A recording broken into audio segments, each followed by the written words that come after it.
今天我们来学习既可以做介词又可以做动词的由，该怎么用呢？和我一起看看吧。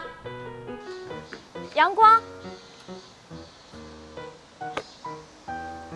你篮球打得真好啊！还行吧。听说你上周生病了，好了吗？好了，就是有感冒引起的发烧，去医院打了2针就好多了。我来找你是想讨论晨晨生日的事儿。我也正好想找你说呢，下周3就是他的生日了，我们是不是应该为他准备一个生日会啊？好啊，咱俩想到一块儿了。王森跟我说，饭馆由他来定。他说晨晨喜欢山西菜，他知道一家很地道的山西菜饭馆。不过我记得晨晨喜欢东北菜，就由他吧。你们俩每人只记住了1种，其实这2种菜晨晨都喜欢。怪不得。是啊，那蛋糕就由我来负责买吧。行。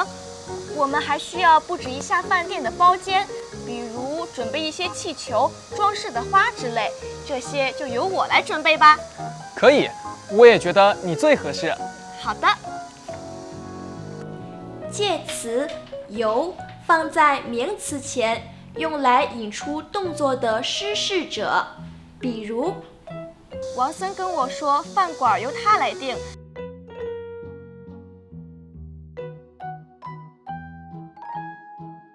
那蛋糕就由我来负责买吧。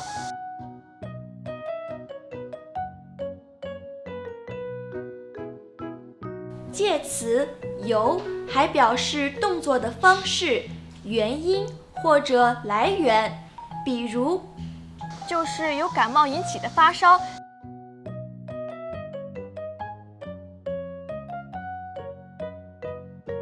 由做动词，表示听凭、听任，比如不过我记得晨晨喜欢东北菜，就由他吧。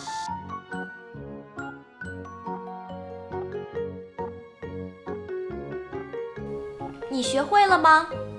跟我读。王森跟我说，饭馆由他来定。那蛋糕就由我来负责买吧。就是由感冒引起的发烧，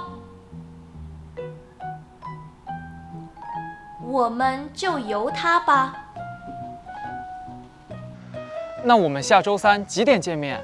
下午4点在学校东门门口见面，出租车就由我来定。好，没问题。同学们，再见了。